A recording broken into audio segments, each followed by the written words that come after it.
नमस्कार दोस्तों, मेरा नाम है एचआर तिवारी। आज हम अपने आईएसओ की सीरीज में clause number 6.3 planning of changes की बात करेंगे।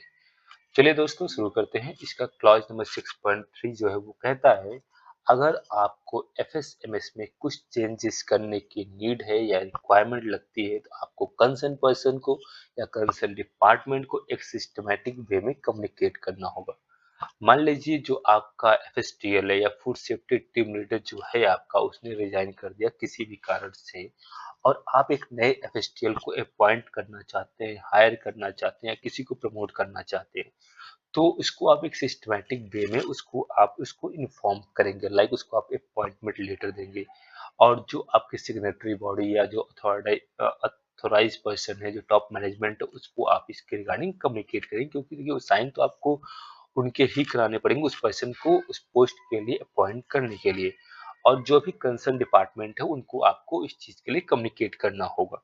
लाइक मान लीजिए, अगर आपका एक एग्जांपल थ्रू हम समझते हैं, मान लीजिए अगर आपका कोई फूड ग्रेड पैकेजिंग मटेरियल जैसे होता है, आज के टाइम हम फूड ग्रेड पैकेजिंग मटेरियल का यूज करते हैं, लेकिन पहले क्या था, आप नॉर्मल पैकेजिंग का इस्तेमाल करते थे, डिफरेंट फूड इंडस्ट्रीज में होते थे। तो क्या हुआ, समय के हिसाब से जब उसका इम्पैक्ट देखा गया तो अलग अलग देशों में इसके रिगार्डिंग कानून बनाए गए कि आपका जो भी फूड बनेगा, जो भी फूड मैन्युफैक्चर होगा, तो उसके लिए आपको फूड ग्रेड पैकेजिंग मटेरियल ही यूज करना है।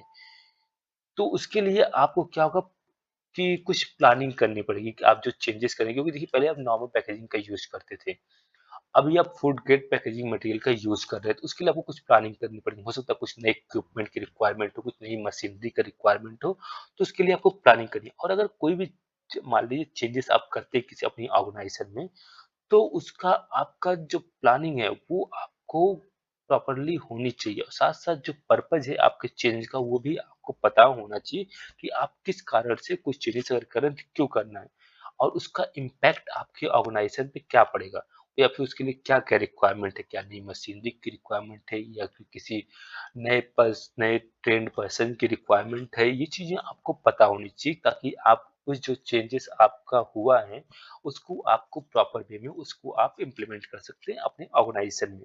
और सेकंड थिंग ये भी मान लीजिए, कम्युनिकेशन भी आपको प्रॉपर होना चाहिए जो भी पर्सन उससे रिलेटेड है। मान लीजिए आपने पैकेजिंग मटेरियल चेंज किया कि अब जो फूड ग्रेड मटेरियल का आपको उपयोग करना है फूड को पैक करने के लिए, लेकिन जो आपका पर्सन है जो उस पर काम कर रहा है वो तो पहले से आपका जो नॉर्मल पैकेजिंग था उसको यूज करना है, तो उसको आपको कम्युनिकेट करना पड़ेगा, उसको आपको ट्रेन करना पड़ेगा इसके रिगार्डिंग कि हाँ अब हम जो है फूड ग्रेड पैकेजिंग मटेरियल का यूज करेंगे और किस तरीके से इसकी पैकेजिंग होगी, ये चीजें उसको आपको कम्युनिकेट करना होगा। और जो आपके चेंजेस हुए हैं, जो चेंजेस आपके लिए रिक्वायरमेंट है, उनको आपको इफेक्टिवली उसको इम्प्लीमेंट करना पड़ेगा, ताकि जो चेंजेस हुआ है उसको प्रॉपर वे में हम उसका रिजल्ट है पॉजिटिव वे में मिल सके। और जो चेंज हुआ है वो सभी जो भी कंसर्न पर्सन, जैसे मैंने आपको बताया कि जो काम कर रहा है आपका ऑन फ्लोर, जो भी एम्प्लॉइज हैं जो उसके पैकेजिंग में काम कर रहे हैं, उनको आपको कम्युनिकेट करना पड़ेगा। और जो लास्ट और मेन पॉइंट है इसका, वो है इंटीग्रिटी ऑफ एफएसएमएस।